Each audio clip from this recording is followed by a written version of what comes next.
Thank you so much, Your Eminence, Metropolitan of New Zealand. I'm delighted to be here. Many thanks for your generous introduction and this friendly and very lenient presentation of my career. Your Eminence of Rhodes, Eminences, Graces, and other members of the clergy, reverends, who are the majority in this room, ladies and gentlemen, member of the Parliament, and dear colleague, dear representatives of the municipal authorities, friends. Father Stavros Kofinas is the soul of our network of pastoral healthcare. He exerted very kindly pressure for months now and invited me to speak here tonight. The topic reflects, of course, the operation and the achievements of this network, which I think is run in an exemplary way and has formed what we call an acquis in orthodoxy, because many churches I see are inspired by your work, by the work of the Patriarchal Network for Pastoral Health Care. Yet, the subject we are discussing in hospitable Rhodes, thanks to the generous support of the local bishop, and during this particular session, that is the key session, is about what is a healthy society, a very difficult question. I will proceed to some affirmations together with questions. So this brainstorming may lead us to reflect and come closer to the potential answers. The question, I repeat, is very difficult to answer. First of all, let us clarify whether the question, what is a healthy society, is a historical question. If it is a political, social, economic, anthropological approach in the course of history, or whether this is an eschatological question. In other words, if it is a theological question. I will revert to that later. I'm not giving any answer yet, so please rest with this question. Second, my second introductory question is about whether we take the question word for word. Are we looking for a society that is healthy because, for example, it enjoys a high life expectancy, good health, a high level of health services, public and private alike, easily accessible, with preventive diagnostic tests, etc., with high standards? Or, on the other hand, should we interpret the question metaphorically, as in poetry? When we say healthy society, we may mean a just, inclusive society in solidarity, an organized and functional society. So the question is, what are the criteria on the basis of which we can say a society is healthy on the basis of the previous criteria? Is there a scientific definition of a healthy society? And if yes, in accordance with which science? Is it about a sociological approach, an anthropological, an economic approach, an institutional approach? Could it be a constitutional law question of constitutional engineering, in which case I would be very familiar with the question? Or are we ready to adopt empirical criteria? We're just fumbling in this world of criteria. Or are our criteria ideological at the end of the day? Not theological, ideological, which would mean that there is a pre-selection of the criteria that we are going to use. Is it the case that the question includes part of the answer? Do we perceive a society as healthy when the society is closer to what we would like it to be? And what do we mean, at the end of the day, a healthy society? Ethically coordinated? Could it be the case that a society is healthy?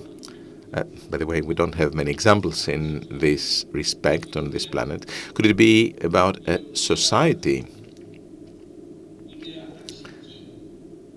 without social classes, communist even, perfectly in order? Or should we define a healthy society as a society with social classes, fragmented and confrontational? So what is best?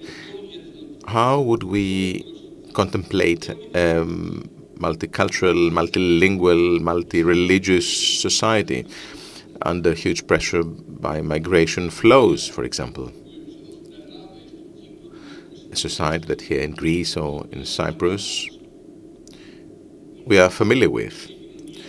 A society traditionally orthodox in its majority. It's about a majoritarian orthodox country. Or should we be more interested in a society which, from an orthodox point of view, from a religious point of view, would comprise an orthodox minority? Because orthodoxy is bound to be a minority and provide witness of its existence in a Muslim, for example, society, in a pagan society, or in a Catholic or Protestant society. I'm talking about the Western denominations. In this case, orthodoxy would be preaching and adopting the position of a missionary, like what you probably do in New Zealand. Therefore, it is very important to start making preliminary choices to determine the terms on the basis of which the question is uttered. Let me take another example. A poor society with a low level of health, with a short life expectancy, like the majority of African countries. Could these societies be characterized as healthy societies, or should they be classified as weak societies, struggling to survive? Societies corrupted and corroded by crime and drug dealers, a phenomenon encountered in so many countries. What kind of society is this? Societies where citizens, where people risk to have a violent death. Warring societies. Take Ukraine, for example. Or take another society, the American society in the United States of America.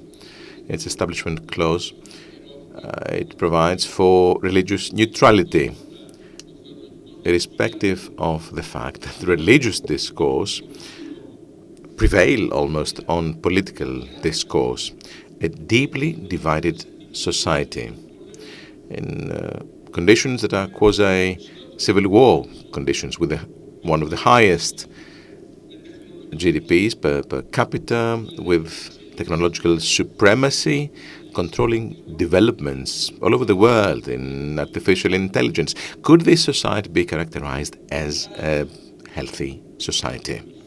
So what kind of society should we go for? Or in an intermediate European, Scandinavian, Nordic society, good old social democracy, for example,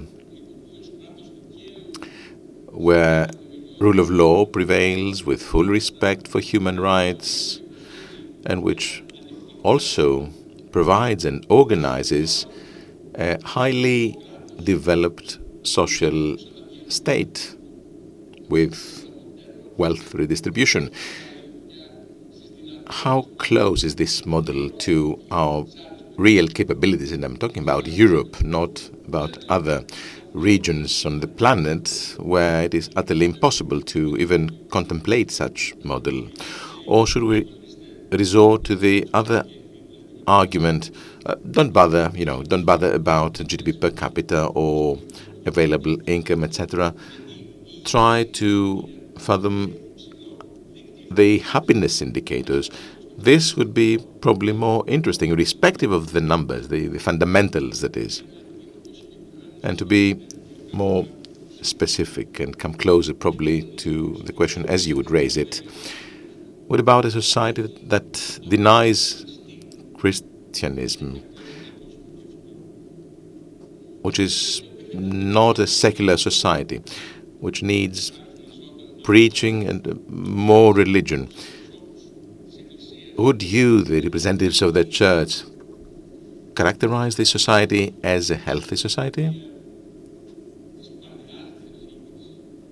And what about the societies of the Old Testament as it is emulated in the modern world? A lax society, Sodom and Gomorrah. Or is it about a tolerant society, an open society with regard to family relations, for example, where there is marriage between the same sex, or where you can change your opinion about your gender, etc. Could this be a healthy society? And to put it more directly, a sinful society. Could a sinful society be a healthy society? Or we are looking in vain at the end of the day for the definition of a healthy society. Let us take it for granted that we are not looking in vain. What about a modernist society? In our liberal democracies, in our constitutional democracies, human rights are adequate to allow us to characterize our societies as healthy societies because of our adherence to the principles of enlightenment. Well, this social does not exist anymore, of course, but a modernist, insecure society that seeks its identity in artificial intelligence, where we communicate through social media. Is this society healthy? And an even more harsh question, a society controlled by AI, characterized by meta-humanism, could this be a healthy society?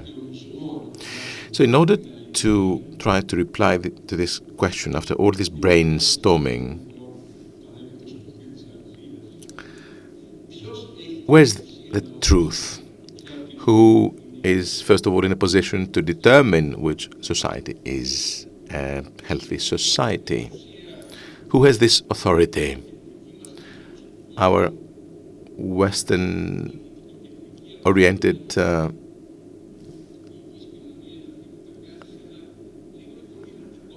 approach?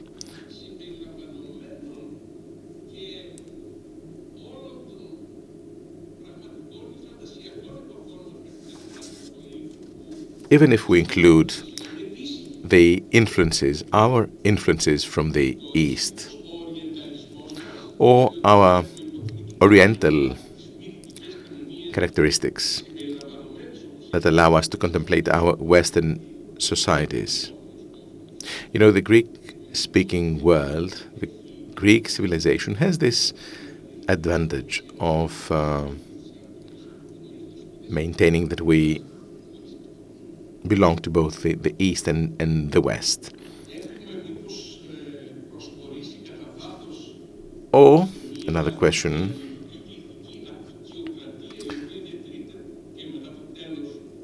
have we succumbed to an ideological colonialism,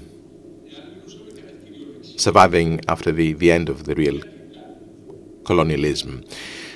But if we go back to the technical definition of health, in this case, we could have agreed with the consent of healthcare professionals, which are the diseases that we have to treat, etc., etc. Do we have such protocols, or the only protocol we have is our history and the relevant acquis in a society that has made progress, a liberal, developed society, an open society, a market society, a capitalist society, in other words?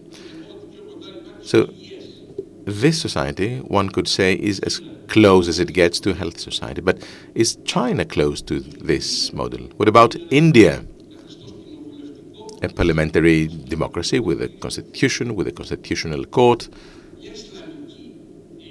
And what about an organized Islamist society governed by Sharia and the resulting position of women? Is it a healthy society, or is it condemned because it is not Christian? And if all our societies are threatened by climate change and threatened by the abuse of technology, especially when we are talking biotechnology, with all AI means, etc. What about this society, threatened by all these parameters? Could this society be a healthy society? And to continue this exercise, where is a holistic approach that could be a cousin of a totalitarian approach? You know, at the end of the day, I'm ready to accept that we have not discussed enough the theological approach that provides some relief in this debate. Because a non-healthy society consisting of a sick society in its entirety is a corpus mysticum at the end of the day, the body of the Christ, a weak and sinful body that is elevated and becomes sacred. You know better than me, of course,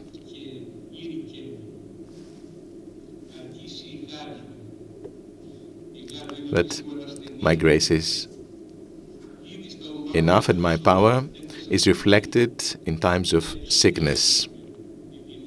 Mr. Venizelos reads an excerpt from the Bible. A non-healthy society expects the miracle,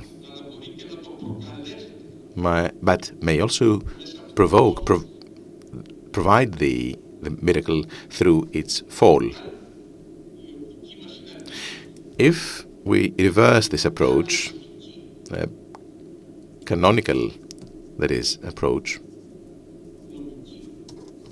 even legal or legalistic and non-theological, what we need here is some sort of treatment. So this treatment, this therapeutic protocol, is it a program of political theology? And what kind of program could this be? A combative one, a radical one, a violent one? Or could this be a moderate, democratic and liberal one?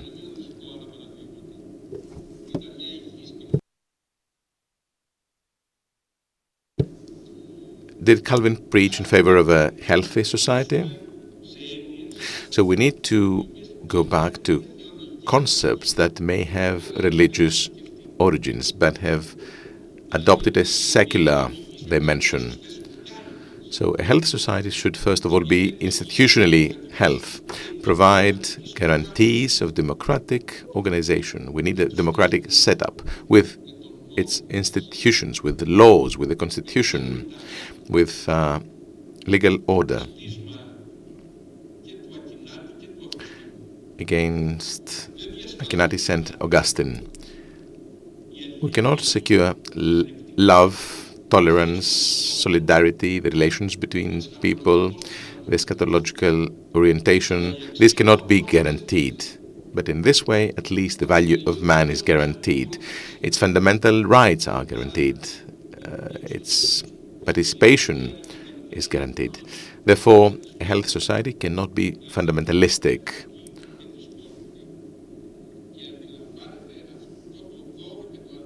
If this society realizes this gift and the dialogue between the theological approach and the Western democratic approach, then we might be able to answer this question, or even come closer, at least come closer to finding a reply to the question, what is a healthy society?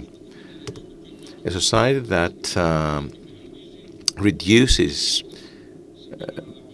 human rights to cope with COVID, even the congregation, limitations on transport, on collective events. Is this accepted by us? Let's discuss this. I'm sure, on the other hand, that a society is not healthy when it indulges in Hitleric practices. Even Sweden has adopted eugenic practices in the 50s and the 60s in order to maintain as much as possible its body. I don't need to remind what was happening in ancient Sparta. Now, after dealing with the essential bioethical questions, abortion, for example, euthanasia, the last stages of life, I read the conclusions of the last conference, the status of the dying. So, after we resolve these dilemmas, we revert to the reasons why Christianism imposed itself. During the pandemics, the proto-Christianic societies, because of the solidarity they expressed and because of the service, the health services they provided, guaranteed to some extent survival.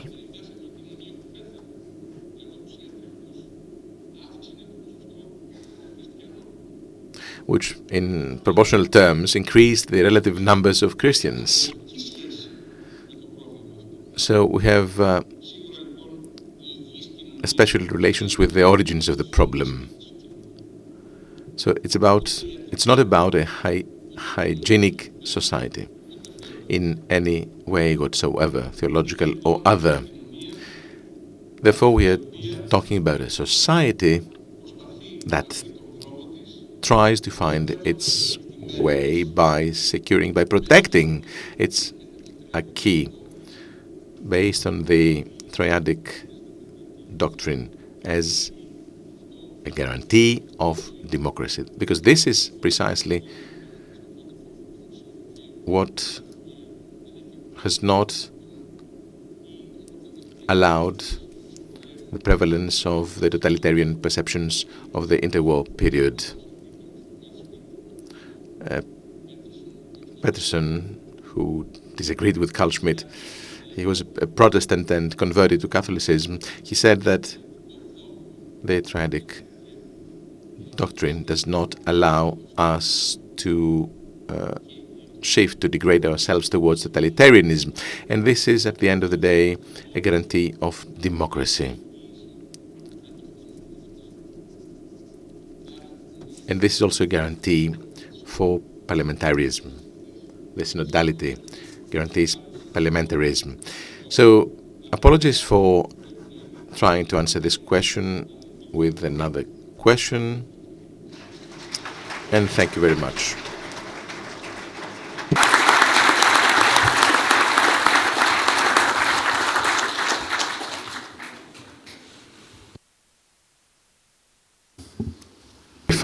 Any open topics. Over to you.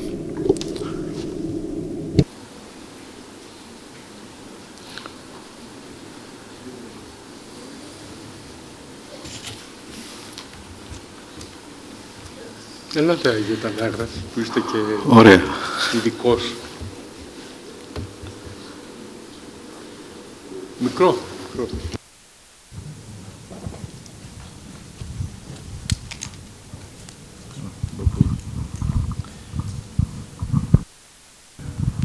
Επιτρέψτε μου, κύριε Υπουργέ, να σας ευχαριστήσω.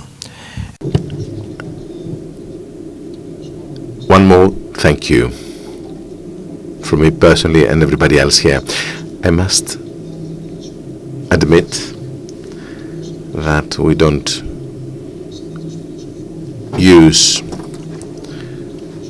more often than not, we don't like questions in order to answer a question. But in the method you raised, you used, deduction was part of your approach. And this may be a problem in the following sense, that we're not brave enough to question ourselves. It's not a sign of mediocrity or humility. Actually, no, it is true we have more questions now. It's a good thing to reflect, because you raised a very important question. What is a healthy society? What about prohibitions? What about the acceptance of difference? Is this healthy or not? Is law, or should law be at the center of our existence or not? At the end of the day, we live in times where everything should be perceived through God, what the Church does, formally and informally. And if I may revert to the first reflection of the President, Mr. Venizelos, what you proclaimed in relation with artificial intelligence, you said that the question should not be whether it is good to use AI or not. The question is, do we use the results of AI to further develop our country? Thank you.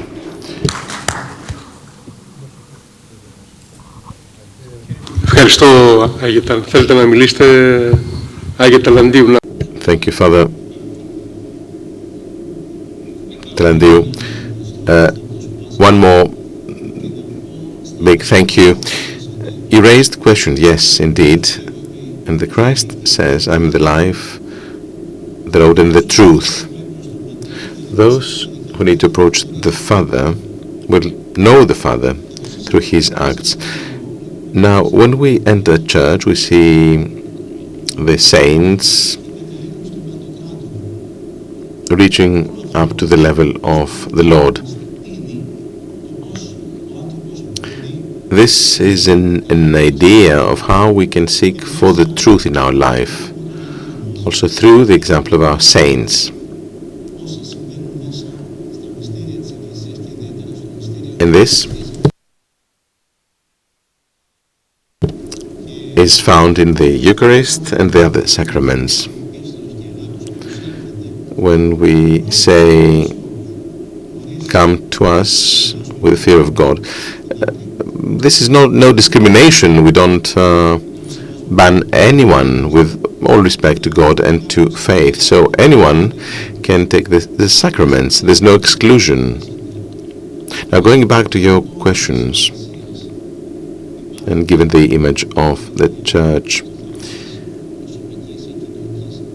What about the personal and social health, the health of the group? Is there any relation between the two?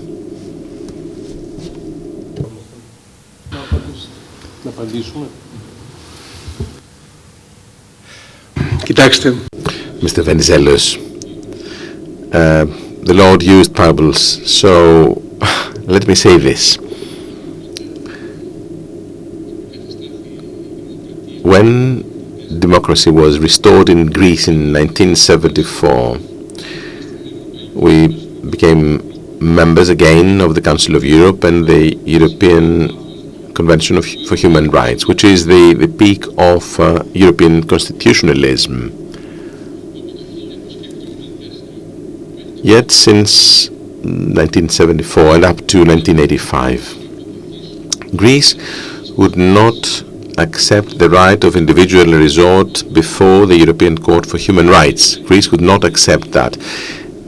The prevailing opinion at the time was that we should not recognize this right because maybe the Muslims in Thrace could resort to Strasbourg, to the Court of Human Rights, against the Republic of Greece.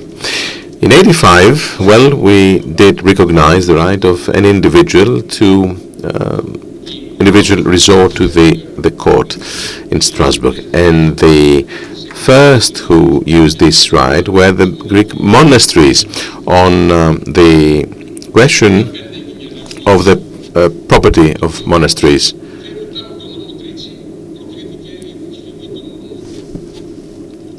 The treatise law also contributed to that effect, which means what? That even the church itself needs to use the constitution, the laws of the state, even international law and the European Convention on Human Rights, the EU law. And this can be understood in Greece, where Orthodoxy is a majority. But do ask the Ecumenical Patriarch what this decision meant about the orphanage and Pringippos and other property rights of the Patriarchate in Turkey. In other words, in our societies, the Eucharistic theology, the participation to the sacrament of the Eucharist, the corpus mysticum, as I said earlier, does not provide answers to all questions of man, does not provide for a total solution, does not provide an answer to the training, housing, work,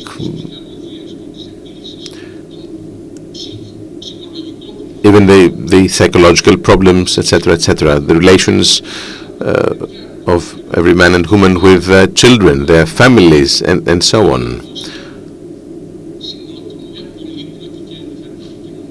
All that constitute our society. So our European Western societies, let's say Western societies, to include countries like Australia, the United States, New Zealand, Canada, etc. So the Western societies must accept that in our societies prevail an ethical code which is constitutional. It's not Christian, it is constitutional. This code of ethics results from the achievements of modernity. Constitutions, laws, courts, international control, judicial or other, all these do secure the position of the Orthodox Church and any other church and any other religious community. Because when there is any problem, it is to these very institutions and their ethics that this church will resort to find a solution, to protect, that is, itself. That is why it is very important to accept that this is part of a healthy society, although history will provide all the answers. Now, what is the eschatological prospect, the kingdom of God? That we know. Jesus Christ has proclaimed that. But this is a question of faith. This is the forum internum. But with the forum internum, you cannot organize a society. You organize a society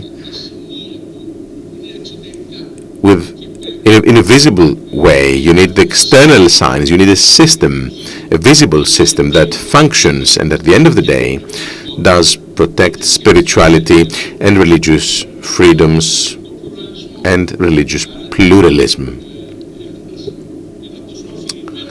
Therefore, having to face such an abstract question, what is a healthy society, one has to say that first, societies are historical entities. They do evolve despite globalization, despite internet, despite AI, despite the rapid pace at which we adopt new technologies. Therefore, it is very important for the Church and, generally speaking, for the religious discourse to conserve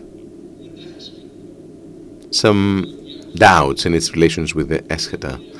Because if we waste our efforts in a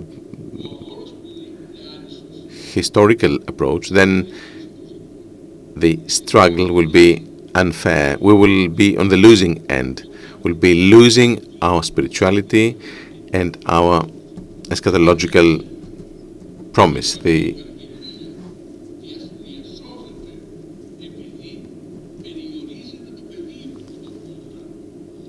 And we don't want to limit our prospects. If we do so, religious discourse will become a poor political discourse that leads nowhere. Political discourse that will be obsolete and will not be respected at all, because it will not be able to be supported by any paradigm of individual or collective life.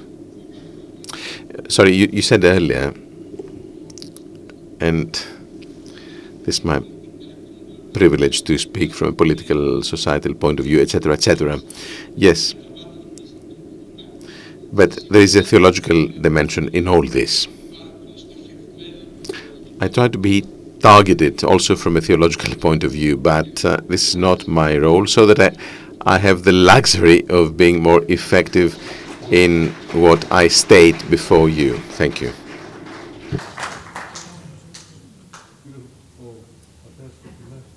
No.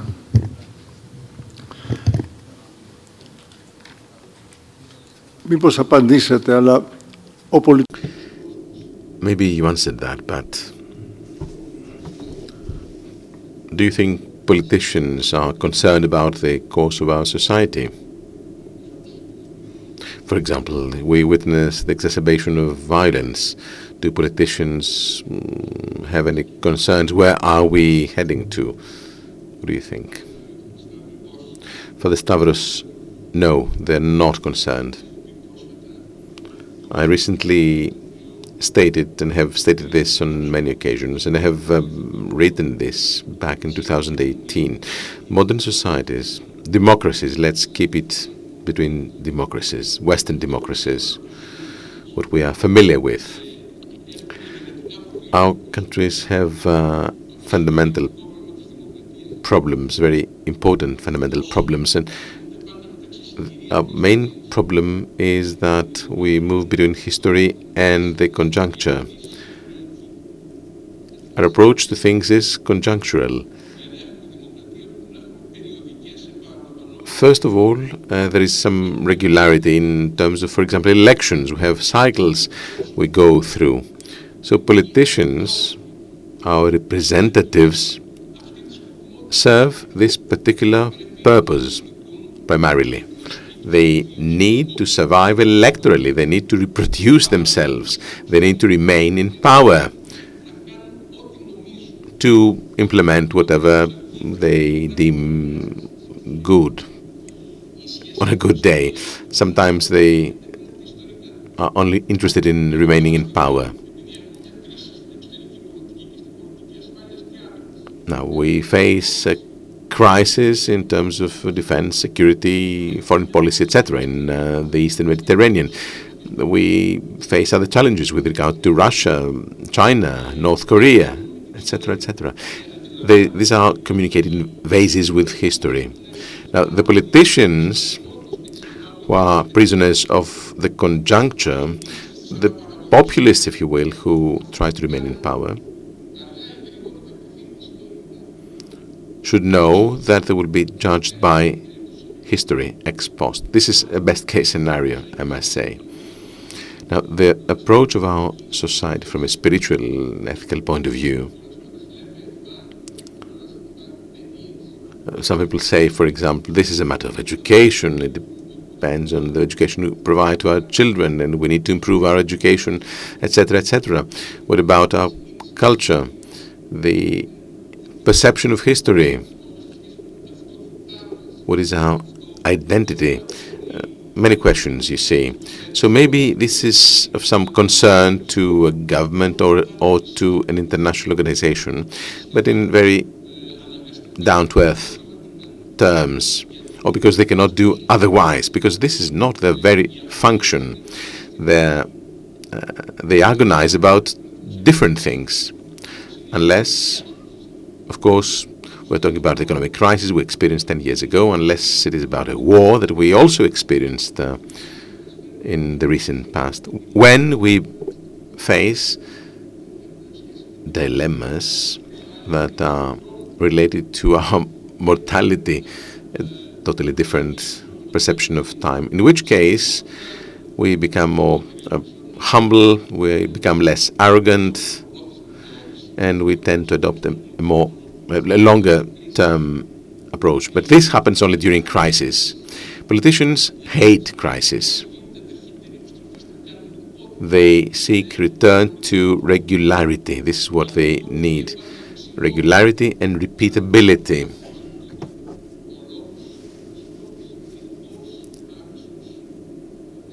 In these cases, the discourse is different.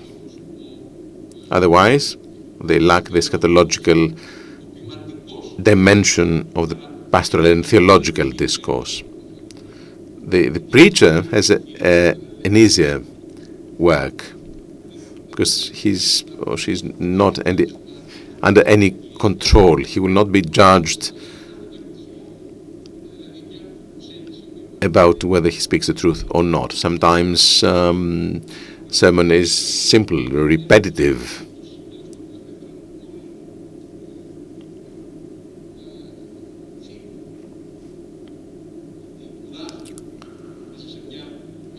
In some cases, a sermon is boring, but that's another story. What the politicians say or preach will be, or maybe criticized. Someone will revert and said, "But you said so some time ago." They will be held accountable, which is not the case with theological discourse, unless it is an encyclical of decisive importance to determine the Church's position on an issue that we face once in a lifetime.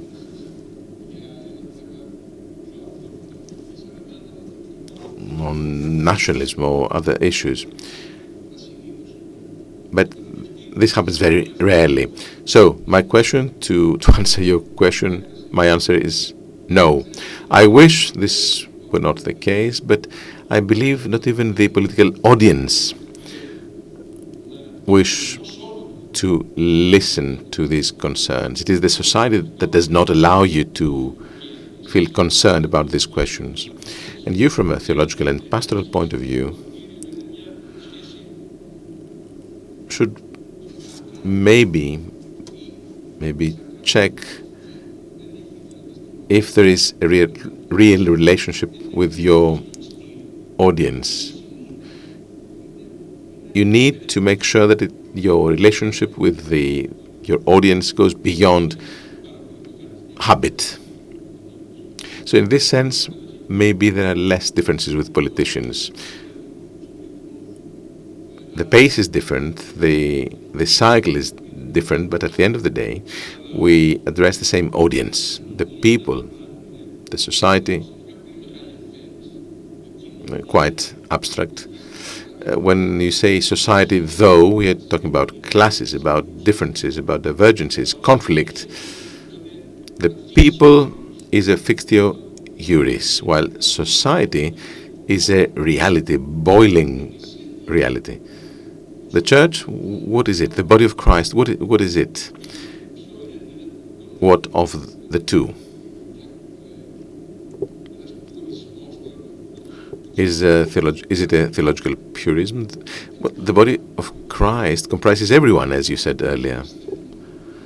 It comprises all those who are weak, the sick, who must implement the miracle, the blessing and the deification. That's why I mentioned the Trinity, the extreme humility of God that approaches men with humanization.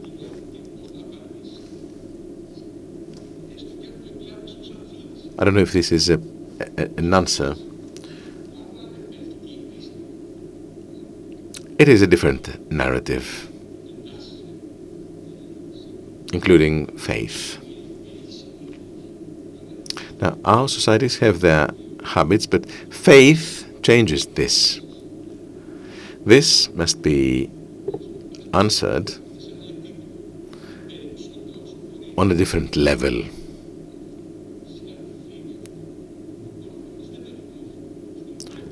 So in political life and internationally, on a European level and on a national level, these things you won't find. Personally, as far as I'm concerned, I am concerned about the quality of the Church's discourse, because this could have a positive influence on the political discourse. But if the populists compete with other populists, starting from the President of the United States to the mayor of a local authority, I'm not talking about Rhodes, which is a cosmopolitan island, then you have multiple populisms. Political populism, cultural populism, ecclesiastical churches populism. You have the demagogues at zero cost. So there's a proliferation of populists, and this has a detrimental, a disastrous result. How can the society can be elevated when we follow these populist leaders? So most citizens will succumb to the populists that flatter them. And this is what we also see in the body of the church, in the organization of the church. But I don't want to monopolize this discussion. Thank you very much.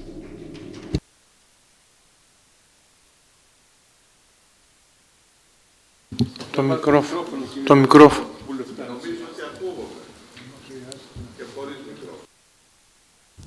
Κύριε Πρόεδρε, καταρχάς ευχαριστούμε πάρα πολύ. Thank you very much for your excellent presentations. You reminded me of my beautiful student years and also your struggle in the Greek Parliament to keep Greece in normality. But this normality was not defined in the same way by all of us back then. But since the question of Father Stavros was more general about politics, if this issue of a healthy society is dealt with in the political sphere, I would like to ask you something. The attempt within a state of rule of law, principles, European principles accepted by all, European conventions accepted by all, but also the moral dimension that is always taken into consideration. At least this is what we have learned from history in Greece, unless our ethics change.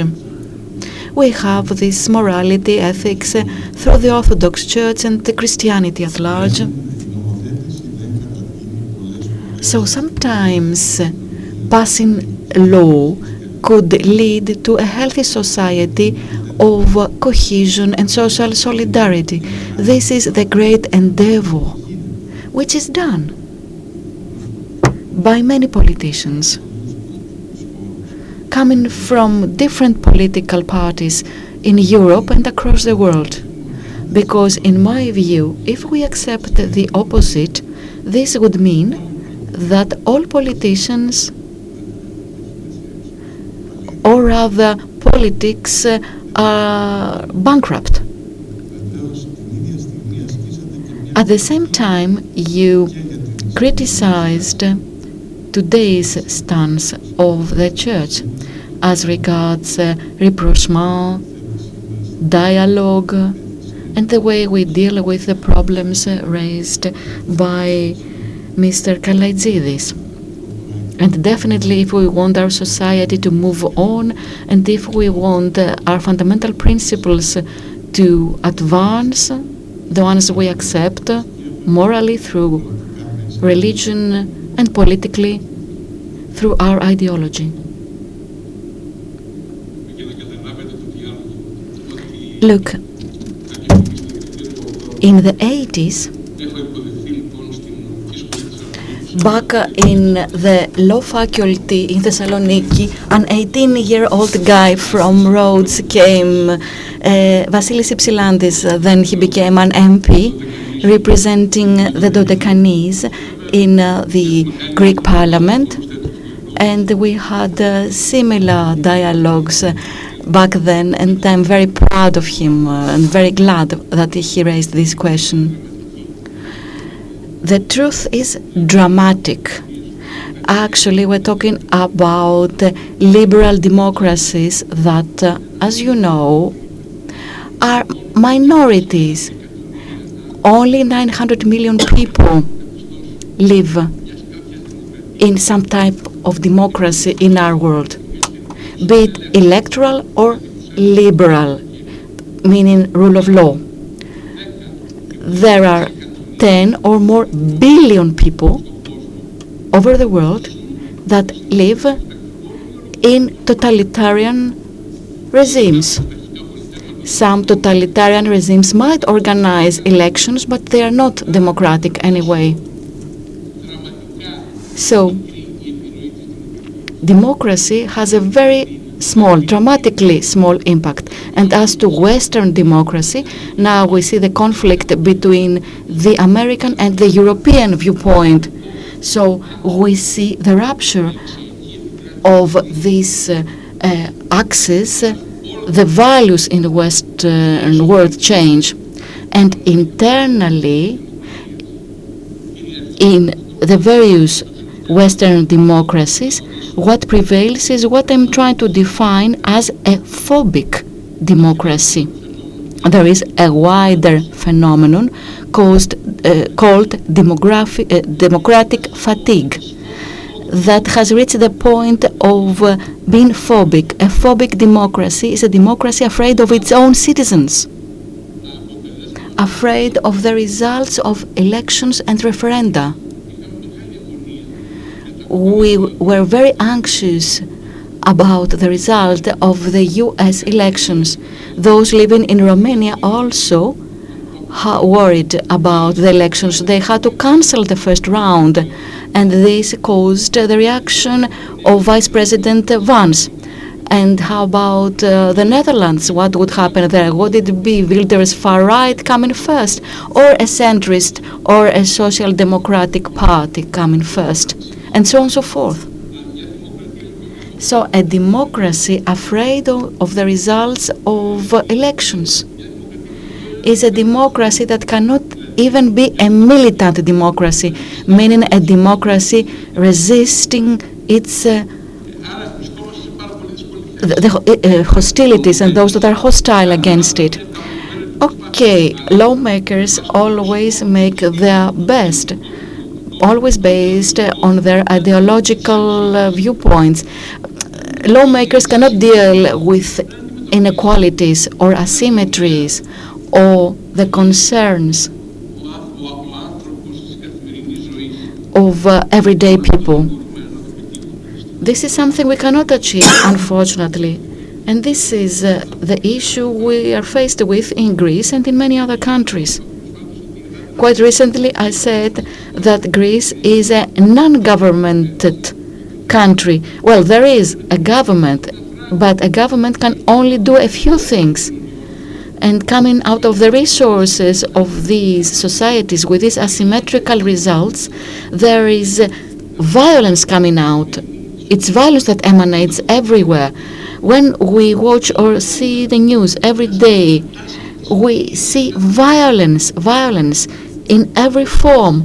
Family violence, in the roads, accidents, even football violence. It's not party violence, not political parties, but even fans of football clubs fight each other. So our approach has to be different if we wanted to deal with the resilience of society and the resilience of democracy.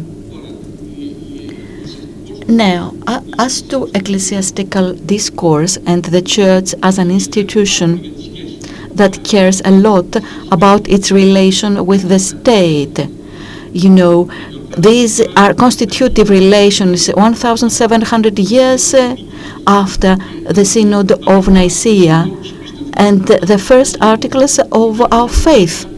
But this was also a huge act of the relations between the empire and the church. So we should have the bishop of those that were outside of the church. So this ecumenical synod, having a clear faith and a clear dogma, has always been a theological but also a political problem right from the start. This is how synods were born. This is how the articles of our faith were expressed in a magnetic field of relations between the state and the church, between the church and politics. This is something we cannot ignore. Why? Because it is the same body. The body is the same. Different sides of the same thing. And this is always the desideratum. In an imperial frame, in the the Roman Empire, then the Eastern Roman Empire, or within the framework of our own small and weak nation states. So I understand how important it is for each party and each government to stay in place.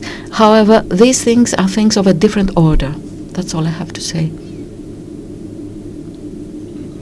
Microphone, please.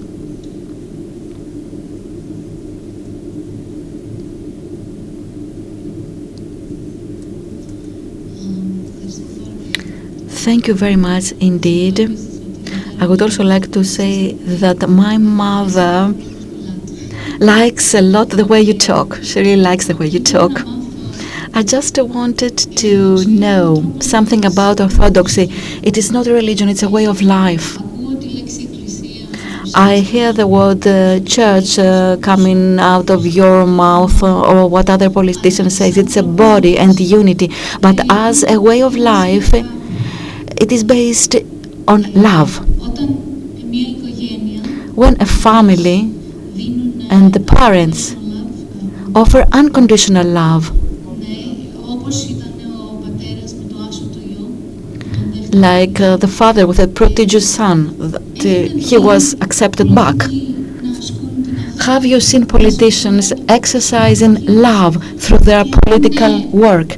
And if yes, is there any progress coming from these politicians that offer their body and their blood to the state because they love their fellow citizens as brethren, despite of the fact that there are some political parties? Or do all politicians have to play the role of adversaries to be able to govern at some point in time? We are laymen, and we see people fighting in the parliament, and we just say, if only they could feel love. Do they love their fellow human being? They have different ideas, but if they loved each other, would they still be so violent? Because it's very violent just to listen to what they say. You feel that you don't want to participate because of the violent words and then how can you save yourself? Do you see any politicians having love in their hearts? As I mentioned before, each person has his or her own sensitivities, beliefs, and a way and even a narrative about themselves, maybe idealized and by way of beautification. And many politicians present themselves as faithful. They showcase their Christianity, they are practicant, they overdo it, they always go to Vespers, especially if it is celebrated, they go to the church and they kiss the hands of all priests. It's a show-off. They show off their participation in the body of the church. But this is not what we're talking about. We're talking about relations to history. You know, in the name of this simplistic political theology, great crimes were committed, and some countries were led to perfect impasse. On the other hand, there are choices that might be very anti-clerical or even anti-church because they are very liberal, too liberal, but they can produce social results. If you offer good hospitals, good health centers, good schools, satisfactory pensions, if the labor market operates well, if you exert pressure for redistribution of income, you might produce a result which is love in practice. Maybe they don't feel it because they don't do it as Christians. They don't do it on the basis of love. They do it politically and historically, and the result could be even better. One might say that I believe in God and I love fellow human beings, and they might produce a political result which is negative and unhistorical. And another politician might say that I am a son of enlightenment. I'm in favor of modernism, and I am fully liberal as regards Christian ethics. I am in favor of euthanasia, abortion, but I organize a high-level welfare state which reduces inequalities. And how about this dilemma? What would God, whom is to enter the kingdom of God? It's a very nice parable now. We have these great evangelic narratives. There are 100 pastors going to the Oval Office, and they place their hands to offer enlightenment to the president in a constitutional state which supposedly is neutral. We have the Establishment Clause. But this is a very, very religious thing to happen. or even too religious, or even religion mongering. And there are various dogmas. The president, the vice president are of different denominations, but pastors are there, and through their hands they create a magnetic field, and they invoke the Holy Spirit to produce what result? What would the result be?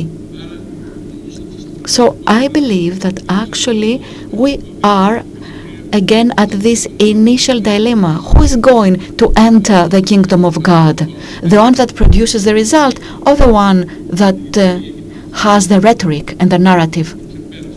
And this is an insurmountable dilemma in my view. And a final question.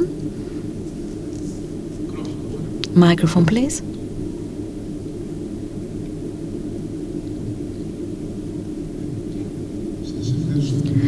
Thank you very much. I would like to thank you both. My question could be asked to you, Mr. Venizelos, if I were your student. But with what you said, well, I was really concerned. Maybe both of you could give an answer. In the beginning of your presentation,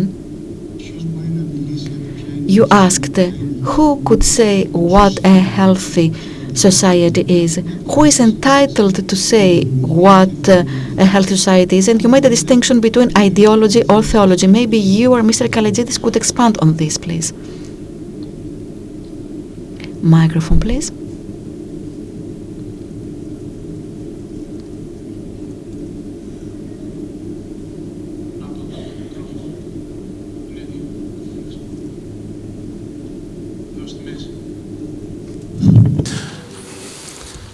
Θα συντομεύσω την ερώτηση.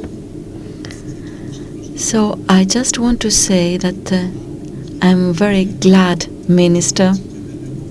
I'm saying Minister and not Deputy Prime Minister, because as Defense Minister, you're astounded us in the amphitheaters of universities. So, coming back to this dilemma,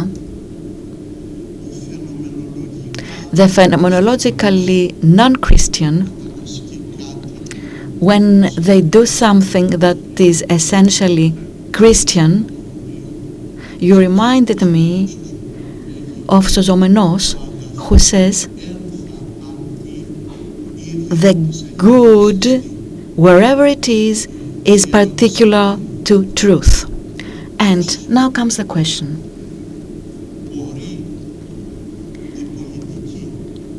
How about politics?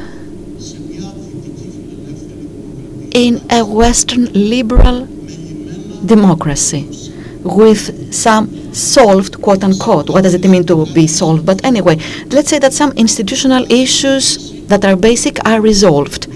And how can we deal with ailments having to do with three types of diagnosis of very, very severe illness? For example, Der Spiegel did some research about how healthy a Western society is, probably the German society, but also in Western Europe. And the title of the front page, and there was a very nice painting there, a nice drawing, a very, very small, modern man, rich probably, wealthy, well-to-do, holding a golden mirror and worshipping his own image.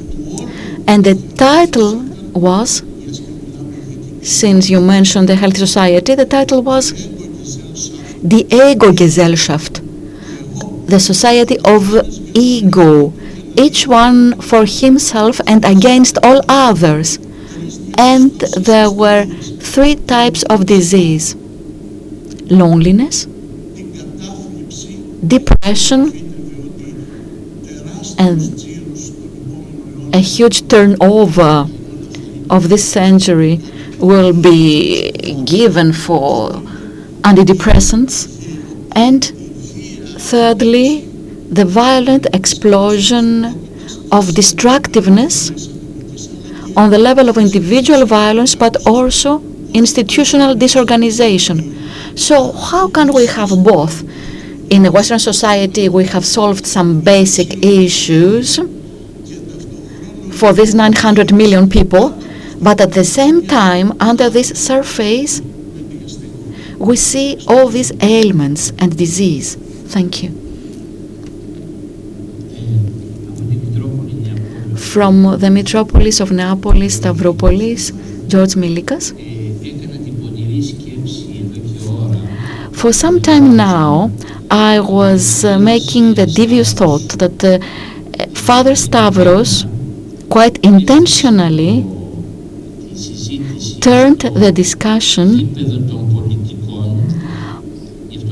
to politicians. This is why the Deputy Prime Minister monopolized the discourse in order to avoid the difficult field of the Church.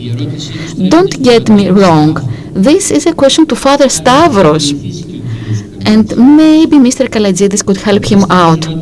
Father Stavros asked whether there are politicians that have realized that we do not have a healthy society. So a question to Father Stavros, because he's experienced, he has many contacts. How about people of the Church, the leaders of the Church? How about them? Have they realized whether our society is healthy or not? When I say leaders, it's not that hierarchy, but it's just as priests, because each of us is a small leader in our parish. Have we realized what is happening? I'm under the impression that there were disagreements between our two speakers, and the lady previously said that there is conflict in the parliament, people fight, but I worry about everybody having the same opinion in our hierarchy. There is no different viewpoint as regards the issues discussed among us. And I would like to hear what Father Stavros has to say first, and then probably Mr. Kalatzidis. Thank you.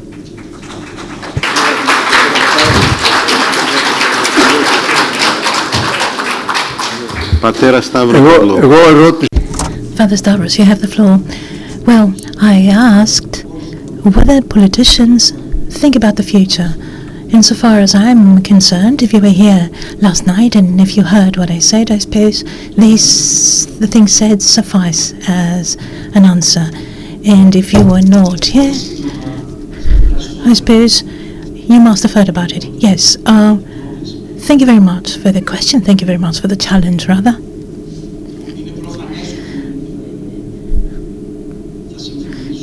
Obviously, I'll agree with you and your insinuation that hierarchy, parishes, ecclesiastical communities obviously do not discuss such matters. But I have another concern. And I think that this is something we can easily understand following today's discussion. What concerns me is that we can't discuss theology. We can discuss current political affairs, we can talk about thousands of different things, but we can't talk theology in a place where we have many clergymen and several theologians. This is what I wanted to say. Thank you very much. Well, let me answer last, making use of the prerogative of the guest who is a non-theologian. In this case, I could tell you many stories. The team managing ChatGPT recently announced, in fact, Microsoft is interested in buying ChatGPT. So they announced that just because they feel the biggest problem of modern societies is loneliness, and difficulty in forming erotic relations through artificial intelligence, they said they'll offer people big programs to seek a personal friends, acting as substitutes for a love affair. This society, under the control of artificial intelligence for all intents and purposes, in fundamental issues, deeply existential issues of identity, relevant to the fear of death, to one's mortality. So what is our reaction to that? We can't offer a regulatory framework because the European Union is a champion of regulations but cannot control technological advances. On the other hand, the US and China, who are in control of technological advances, either want no regulatory framework whatsoever, or as non-democratic countries, authoritarian in the case of China, they cannot offer a regulatory framework that actually has a meaning for us. So we are faced with problems which, at a certain moment in time, may surpass the limit of tolerance of political systems, churches or religions. And at that time, no one will be able to answer. In effect, I have the same concern every time I hear there is no greater God than our God. This is something that really scares me. I find it impressively conceited. Are we the only ones to be saved? Are we the only ones? We're the only ones that have prospects for resurrection? Because we were given a great opportunity, and others are condemned, even though the meaning of the gospel never found its way to them. At a moment of confession, Anastasios Yannulatos told me that he was in Hong Kong and he got out of the escalators of the metro station at the time when people were going back home after the working hours, and he could see thousands of people walking. These people were non-Christian people, and he said, "My God, what are they? They are beyond any such prospect." Therefore, we need to exhibit more humility and modesty in our outlook on life. In politics, just because we have been subjected to the crisis of dominance, we know how small we are. I fear that through the self-reference of theological discourse, there is always something to be cited, and this ends up in a succession of referring to one's own affairs, and we may fail to understand what is happening, looking at the magnitude surrounding us. This is the difference between ideology and theology. Theology is a historic phenomenon. Ideology is liberalism, socialism, communism, and the different versions in reality of a political affair that you vest with specific political projects. More than the most ideologized elections ever to be held in Europe under such circumstances were the first British elections after the war, when the Labour Party that won the election and won the father of victory, Churchill, with Attlee, invoked Keynes. And Churchill's followers kept ruminating all sorts of liberal theories of that time. Keynesianism swept them away. We see such phenomena quite often have a theology, something entirely different. And of course, when we talk about orthodoxy, saying in every tone possible that we are not a religion, we are a church.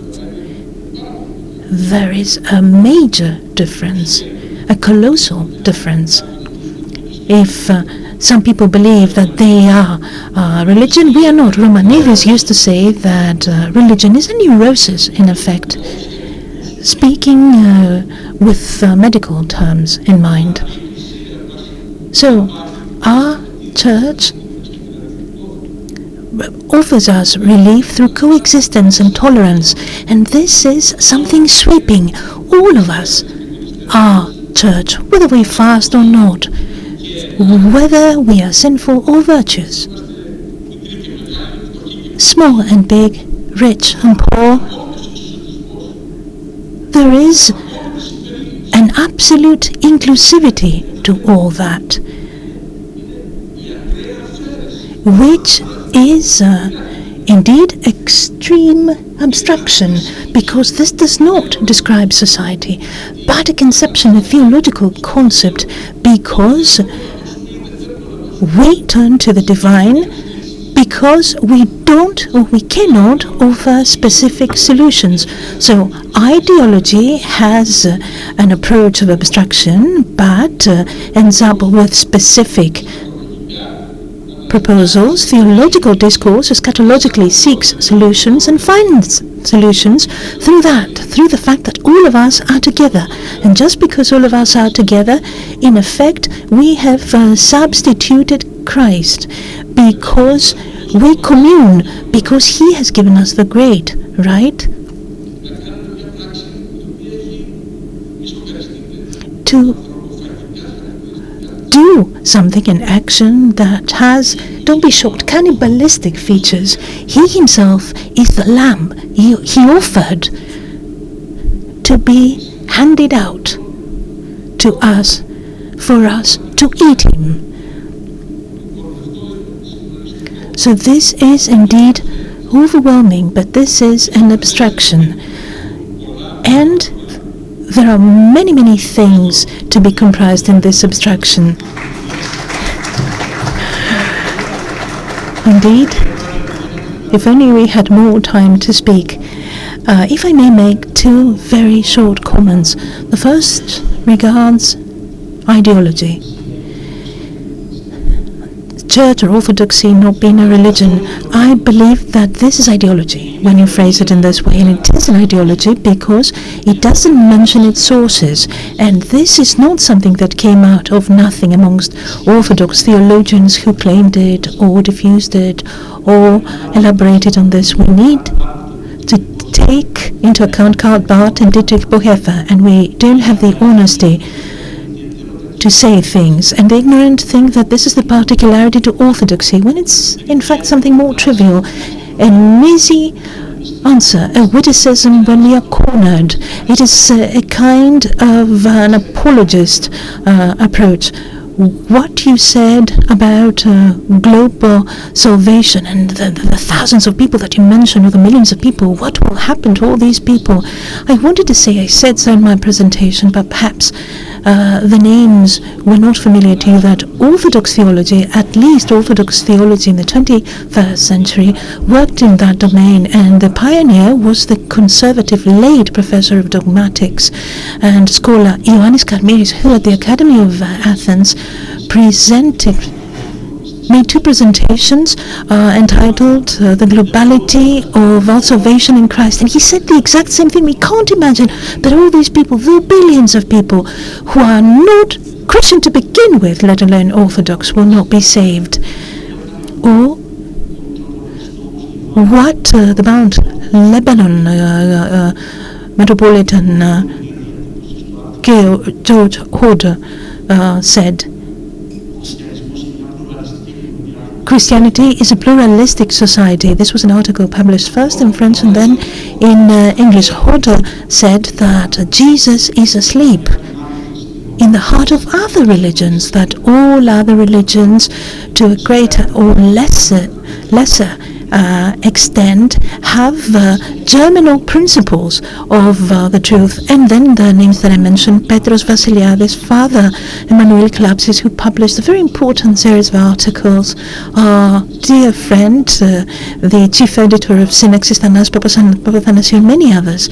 So Orthodox theology has broached the topic and has been discussing it. The problem is that this discourse doesn't find its way to hierarchy. The clergy, forgive me for saying that, school theology teachers, and this happens because we have a deficit of serious theological education. We would like to profusely thank both speakers and all of you for the very high level of the conversation.